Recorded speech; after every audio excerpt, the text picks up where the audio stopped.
Katanom na sila.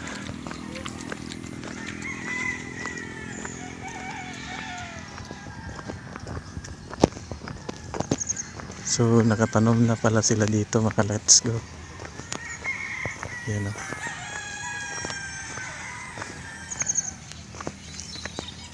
Palabas na tayo sa Isla Verde.